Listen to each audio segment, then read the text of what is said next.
Hi everyone, December 2nd, 2019. Let's start with just a few minutes of this video. Cloud seeding continues to be practiced in over 34 countries worldwide. But silver iodide and dry ice nuclei are Stone Age technologies compared to today's higher tech particle payloads. The most amazing of these belong to a family of weather mod devices that are so small you might not see one, even if it was floating in your eye. Ranging from the ultra-tiny to the nearly invisible, these are the revolutionary micro-machines that will be the workhorses of any world weather control system. They're MEMS, micro-electromechanical sensors. There are approximately 2,000 weather balloons launched globally, worldwide, every day. Those balloons play a huge role in helping us predict and potentially control our weather. But what if we could launch 10,000 weather balloons a day, or 10 million? That's exactly the theory behind GEMS.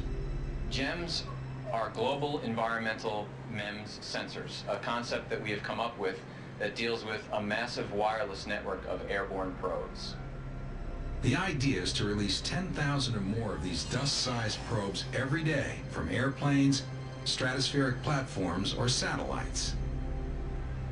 Like weather balloons, the probes would monitor weather information over every kilometer of the Earth's surface at a resolution that is today unheard of. We envisioned that the GEMS probe itself would have a bio-inspired design, something like a maple seed or a dandelion seed that actually incorporates the constructs of nature to achieve aerodynamics and buoyancy. With an ongoing stream of millions of measurements, the accuracy of our picture of the atmosphere could improve 1,000 times over. There's every reason to be optimistic that simply having more measurements of the atmosphere will lead to improved forecasts. It's also possible that the GEMS themselves could be made to play an active role in cloud dynamics. In effect, cloud seeding with 1 million microscopic computers. We could potentially use these very small devices either as cloud condensation nuclei to seed clouds the way that current weather modification is done, or potentially something even more futuristic would be to actually have the devices be active, where they could introduce some perturbation into parts of the atmosphere to actually modify the weather. And that is what is taking place. Nanotechnology, MEMS, weather machine. We're going to be focusing on Josh Storrs Hall weather machine. Let's take a listen to what he has to say. Your focus effect. If you can control the weather, you're pretty much in charge. Okay? Anybody that doesn't like you and starts, rattling their sabers, has 20 years of no summer. Great. This is the brilliant mind that came up with the weather machine. I will link below to everything, the Hall talking about his weather machine, part 1, part 2. And I want you to take a look at this. I don't, this is mainstream media, Nova, PBS. They get government funding. But I'm afraid to play any of this video because I might get a copyright strike. Yeah, copyright, nothing really. There's a two-tiered legal system. One for the elite, quote unquote, and the other for us. So, copyright, it means nothing if they just don't want you to be posting anything on your channel. That's it. They take the channel down. Do you see all of these black little dots? Dust. Smart dust. Nanotechnology. I was perusing radar and satellites last night, and I came across this weird looking thing in Brazil. All of these black dots. and I did not know what it was, but they seem to be concentrated in one area of South America, Brazil and Bolivia. Now, I still don't know what this is. Is it related to what I happened to see on this Nova PBS video? All of these black little dots falling about. I don't know. We can only speculate. But many of the clouds did not have it, as you can see. So, are they dumping these nano balloons down in this area of Bolivia and Brazil? They may very well be.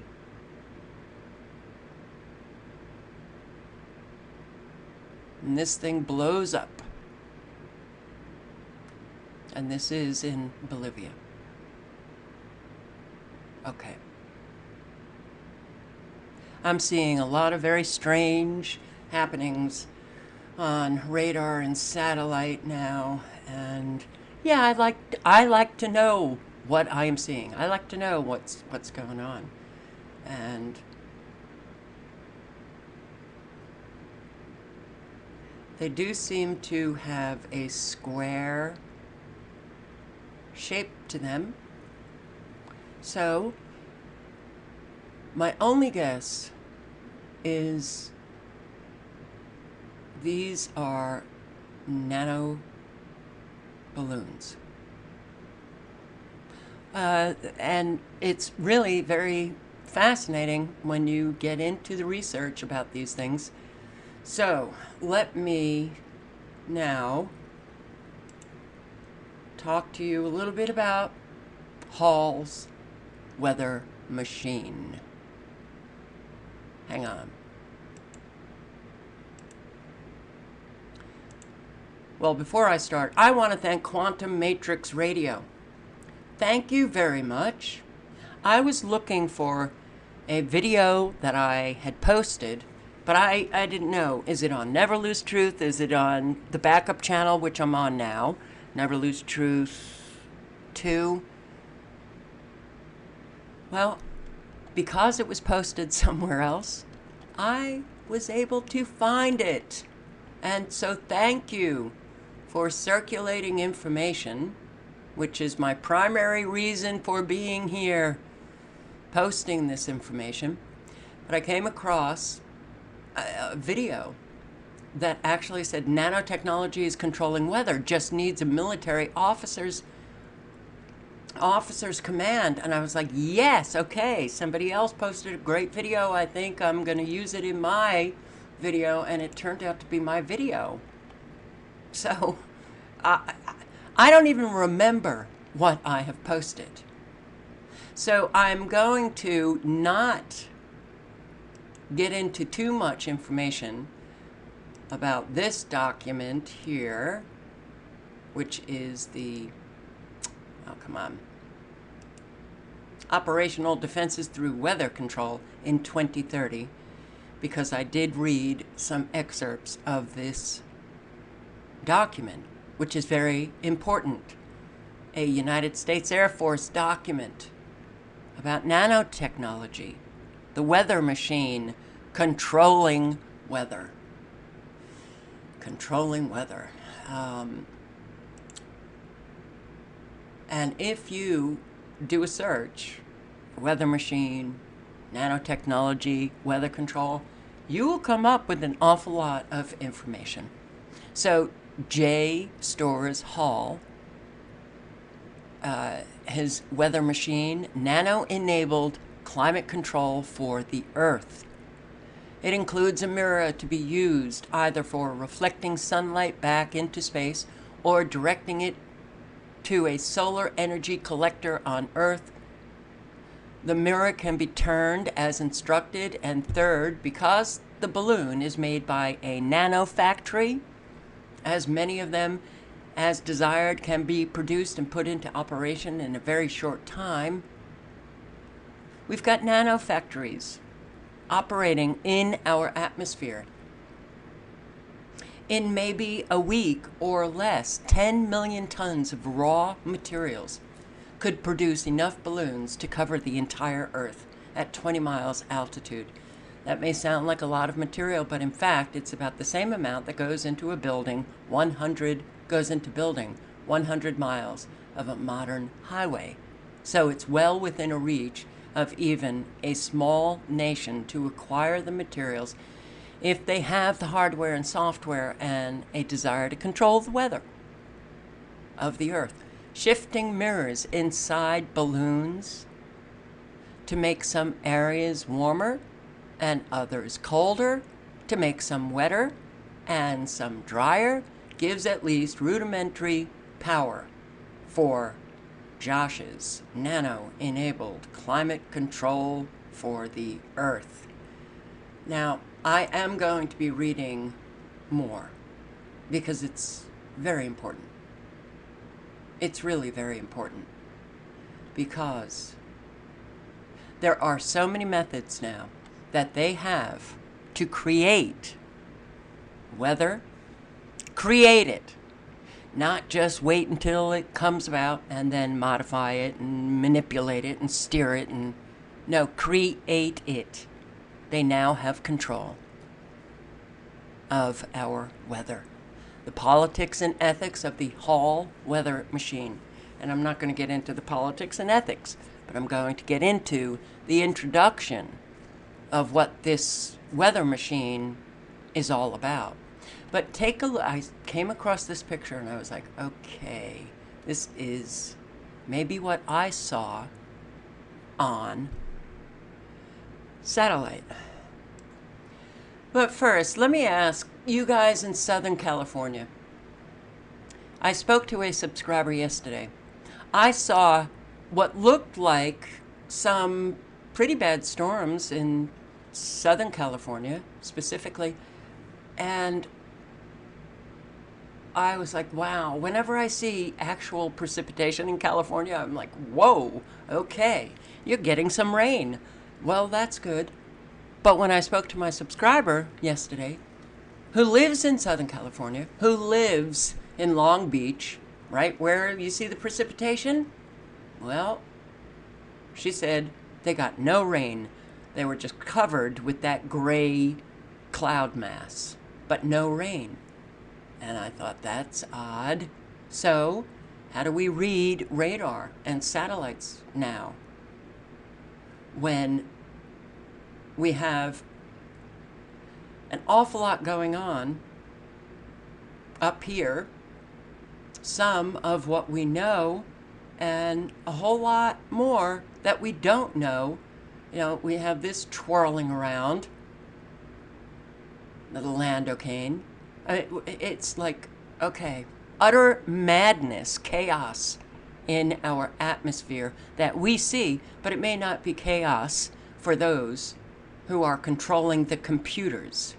And I also want to ask, Kentucky, I saw a lot of flash flood warnings for you. Did you get hammered? But none of this is Mother Nature. All of this is a artificial creation of weather. All of it. So let's just jump ahead. And I want you to see. All right, so I see all of these little bubbles, these little cloud bubbles. And I've done enough research to know that, well, I call them precipitation soldiers, creations, nano balloons, nanotechnology. But what I did see, these squares, rectangles, and little pink lights that, if you look closely, you will see them. But you will see what looks like, well, what looks like, let me stop this. Let me bring you over here. And this is the Operational Defenses 2030.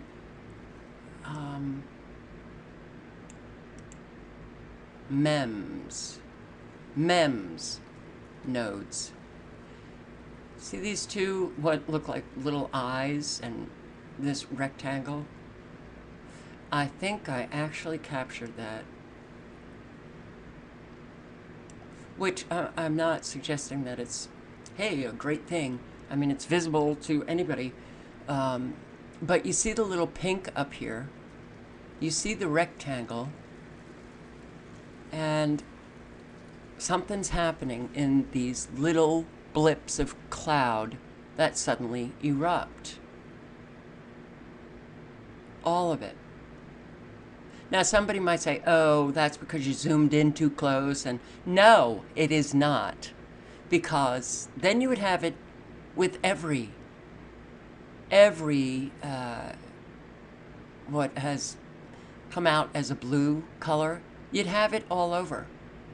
But you don't. You just have it in, well, specific areas where they want these nodes to go. Now, if you take a look,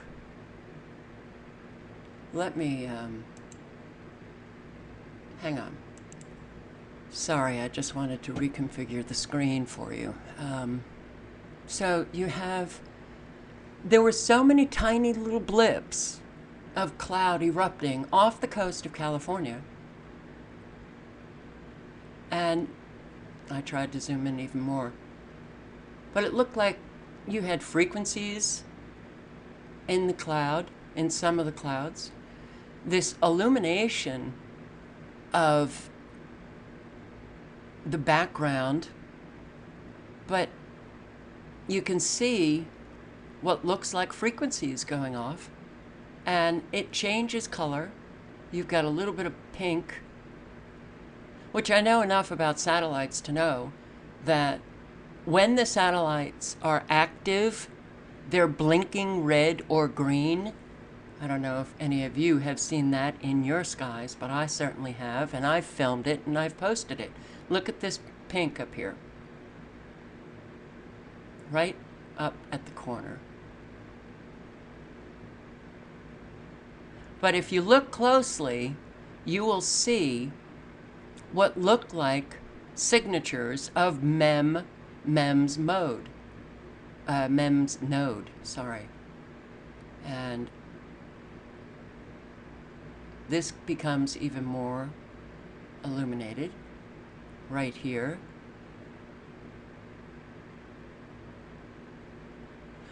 Yeah, I do think that there is operating already a weather machine. For those who think there's only one method, now I've been receiving what really is pretty astounding. I guess people watch one video and then assume you're a shill because you're not posting on Weather War 101's the creation of cloud via the the water vapor coming from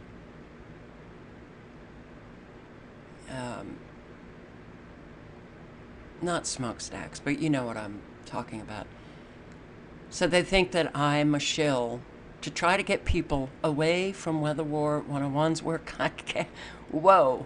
And in the video that I got those comments under, and then I was hit with those comments over and over. I'm a liar, I'm a shill, I'm this, in capital letters. I'm like, oh my God. Because I didn't mention whether, I simply said there are many methods of creating cloud.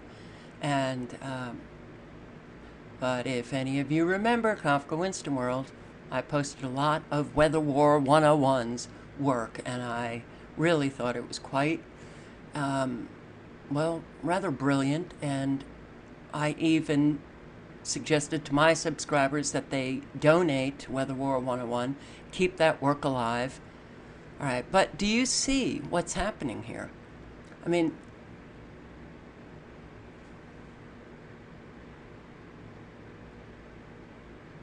Look at this illumination. Look at these squares, and they change as you go through the timeline. Look at this little pink up here. And you can see, but it's faint, these two, what look like two eyes, right? Right here. Right here. And here. Designing MEMS nodes. And this is in that operational defenses document.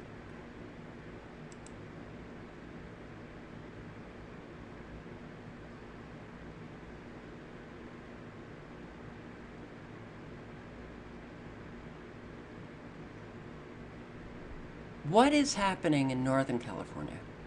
What is this thing that has been there? And I'll take you to it.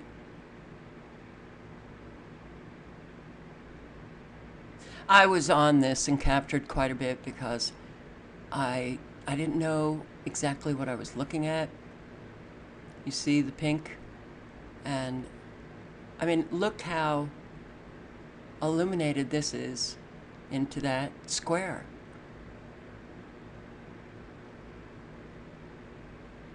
No, this is absolutely not Mother Nature. This is the nano balloons with their MEMS that you are looking at. Look at the pink here. You know, and you got a pink, these are perfect circles around this. This Mother Nature is not, she doesn't work in, you know, perfection.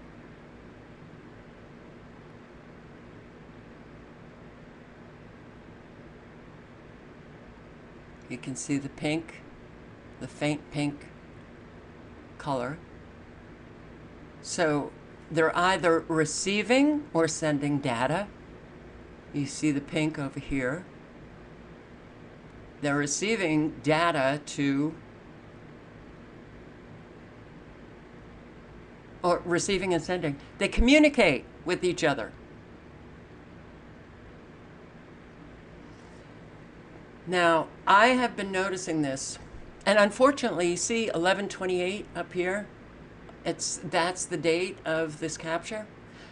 For some reason now, the GOES 17 West, I can't get on this site out of 1128.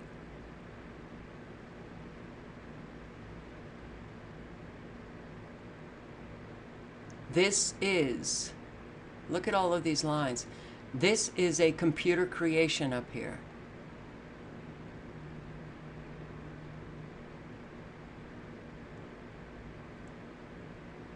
And it sat there in this. Look at this down here, and you can see that there is a little square node in it. So, yeah, I do think that, let me see if I have any more. This is a different band.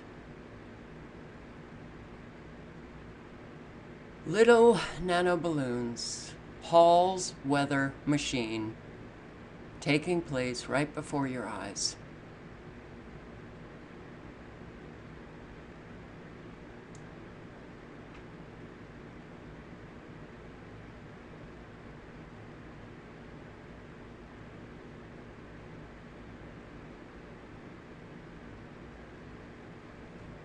See the two. Let me get it back over here.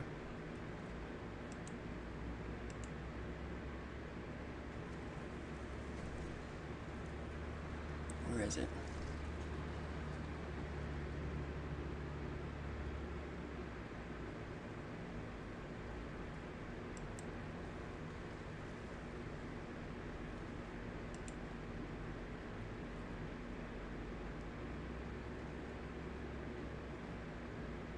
Come on, come on, come on.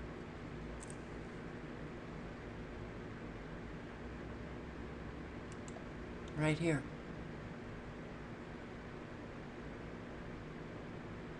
That is the MEMS nodes. Now, of course, I can't state that definitively, but something's going on down here, and they do seem to have, down here, up there, they do seem to have the same signatures, you know, the same design, should I say? All right. I will link below to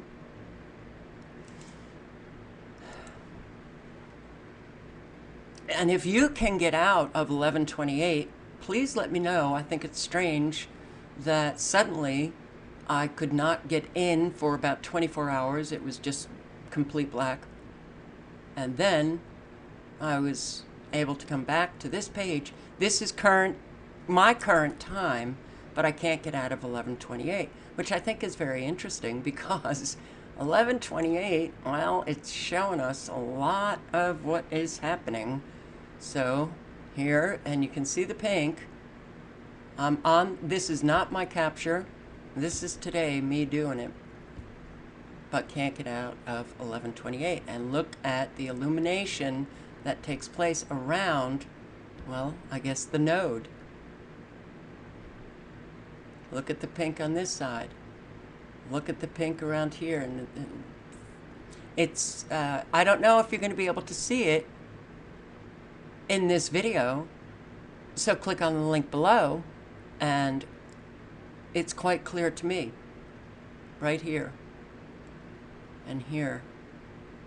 But all of the squares, pink, these little round, very, let me see if I can zoom in this way. Yes. Something's going on in our clouds. That is what I am telling you. Something is not quite right, and it's not Mother Nature. It is quite clearly nanotechnology operating. Whoa. Now, that was this. Look at all of the illumination around it.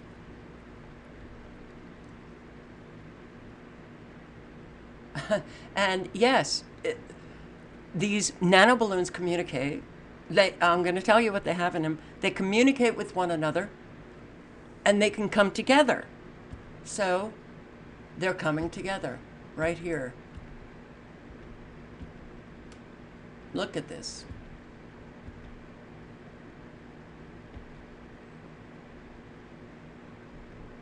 And these are active.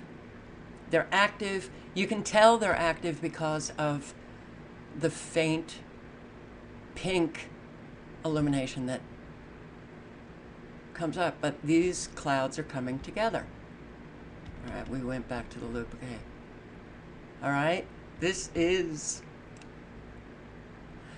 fascinating technology. It could be used for good, but no way. We're the military, so we're going to use it for evil. Great. Look at this. All right. I am fascinated by it, so it's hard to look at all of these lights around this thing. No, this is not, you know, the zooming in and it's so pixelated. Not at all. Look at this. All right, stop, Carol. Go on. This is a tiny portion of a Hall weather machine at 90,000 feet. All right. The Hall weather machine is a thin global cloud consisting of small transparent balloons that can be thought of as a programmable and reversible greenhouse gas because it shades or reflects the amount of sunlight that hits the upper stratosphere. These balloons are each between a millimeter and a centimeter in diameter, made of a few nanometer thick diamondoid membrane. Each balloon is filled with hydrogen to enable it to float at an altitude of 60,000 to 100,000 feet. High above the clouds, it is bisected by an adjustable sheet and also includes solar cells, a small computer, a GPS receiver to keep track of its location, and an actuator to occasionally and relatively slowly move the bisecting membrane between vertical and horizontal orientations. Just like with a regular high altitude balloon, the heavier control and energy storage systems would be on the bottom of the balloon to automatically set the vertical axis without requiring any energy. The balloon would also have a water vapor hydrogen generator system for altitude control, giving it the same directional navigation properties that an ordinary hot air balloon has when it changes altitudes, to take advantage of different wind directions at different altitudes. So 4 versions of the balloons are possible. I'm just going to read the last version because I believe that this is the version that they are now using. Advanced photon control.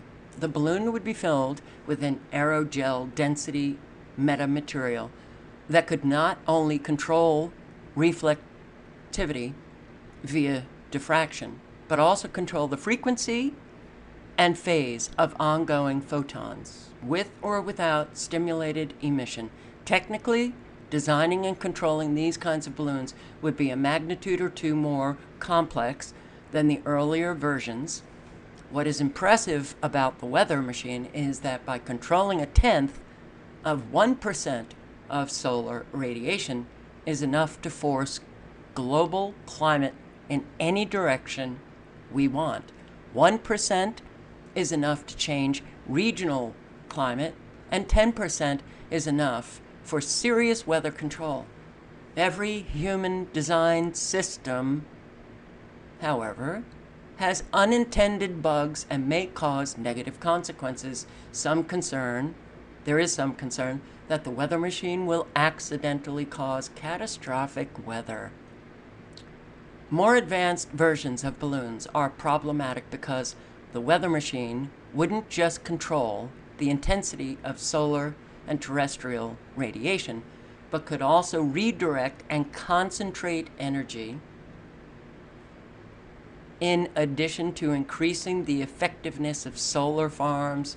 This would give more powerful and precise control over the weather. Unfortunately, energy concentration is exactly the capability that transforms the weather machine into an awesome weapon of mass destruction. The global coordination of the reflective weather machine allows bouncing concentrated solar energy around the globe, making it possible to set cities on fire. Did you hear that? Cities on fire. Paradise?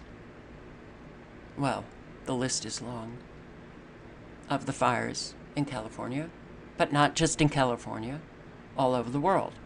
The type of fire caused by dropping a nuclear bomb per second for as long as you want. The potential for abuse is rather large. The most advanced version of the balloon is even better or worse. It contains an aerogel density, which is extremely light and porous, programmable metamaterial that controls the frequency, direction, and phase of the reflected or transmitted radiation. Fully deployed, such a weather machine could become a planet-sized telescope or laser. small portions of such a system could be used as an effective missile defense system or a missile, a laser. If you thought version 3, which you can read about, was a weapon of mass destruction, version 4 makes them and the Transformers look like children's toys. Given the almost unimaginable weaponization of the Hall weather machine, an important reaction is to ask if there are any defenses against them. There are two types: those that attack the control algorithms, cyberware attacks, and those that physically attack the balloons, such as swarms of hunter-killer balloons or larger high-flying carnivores. Can't believe we're living this nightmare. Ethical issues, you can read all about them. We would be playing God. Yeah. Well, militaries have been playing God for a long time. It might result in severe, unpredictable, unintended consequences. There are a few classes of these consequences, the most obvious centered on out-of-control superstorms or droughts. Almost all accidental problems caused by a misbehaving weather machine, including computer viruses, rogue controllers, broken balloons, and the environmental toxicology of 1 million tons of inert diamond falling all over the earth. Yeah, there's a lot of problems. This article is very informative. I will link below to everything. I was going to read more about the operational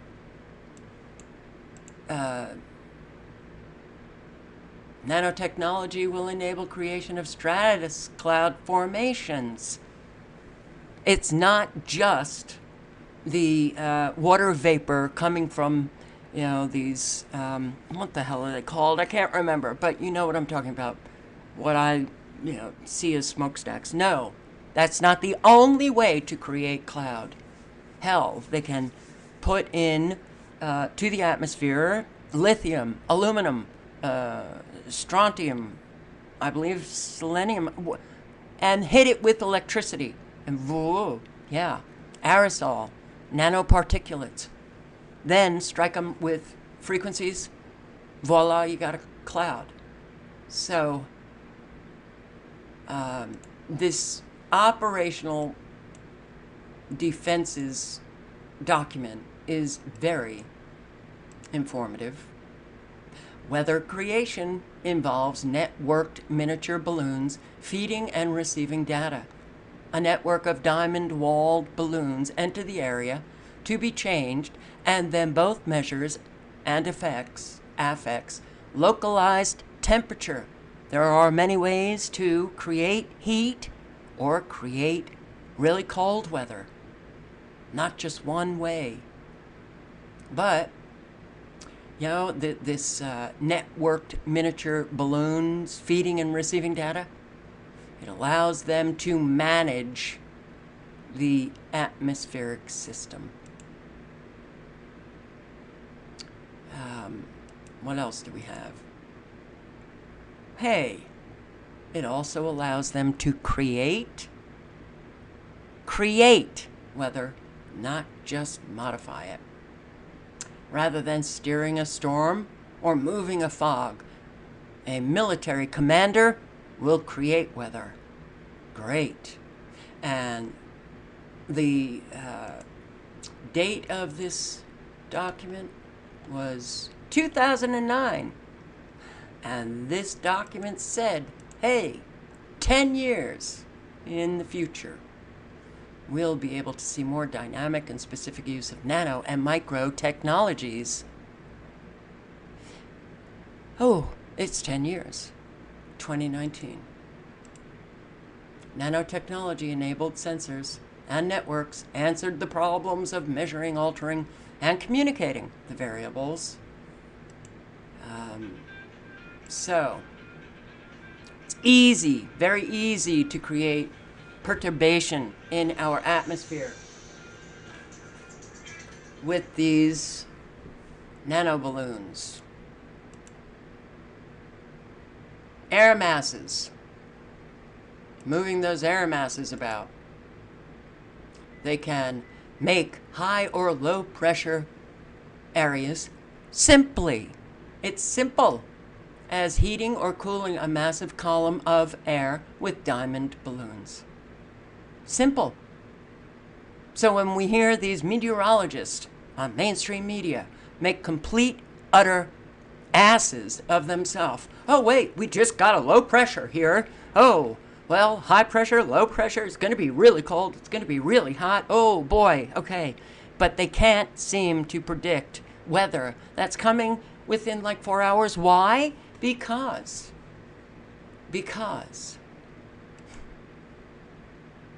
man is controlling the weather, nanotechnology, and are they experimenting? They could be experimenting for all we know. So their experiments, do the meteorologists know the results of their experiments while they're performing their experiments? No. No. So, we've got a lot going on here. And, you know, when man is controlling the weather, I don't like that. I believe every life form, every life, every species, we all deserve, have the right to live in an environment that is just the natural environment. Not man dictating whether or not you're going to get the sun or not, whether or not you're going to get rain or flash flooding or have your home destroyed.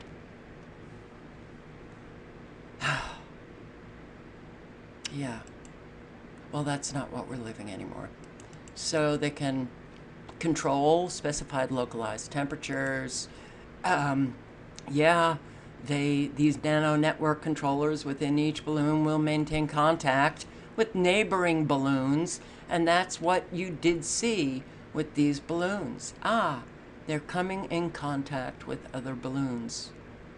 They're developing, and artificial intelligence is in part, but man is still sitting at the computer, inputting commands to bring about weather. Oh.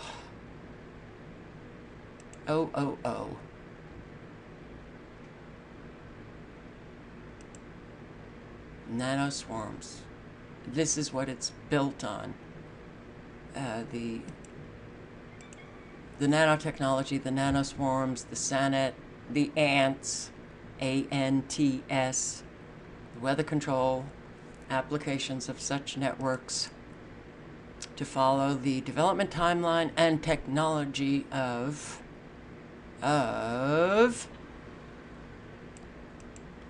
autonomous nanotechnology swarms. That's what we got going on in our atmosphere. I will link below to everything. Yes, here it is. Concept, weather control, relevance tree, side effect issues, inadvertent weather phenomena, weather wars, ecological effects, pollution from sensors, United Nations law, public acceptance, environmental effects, block-off systems. They can establish an air mass system to block off high pressure, low pressure, a trough, or stagnation. Stagnation. You see those, what look like clouds? And I've shown them on videos. The cloud's just sitting there. And then you have an air mass going over it. Stagnation. All right, links below. Stay safe, everybody. Ciao.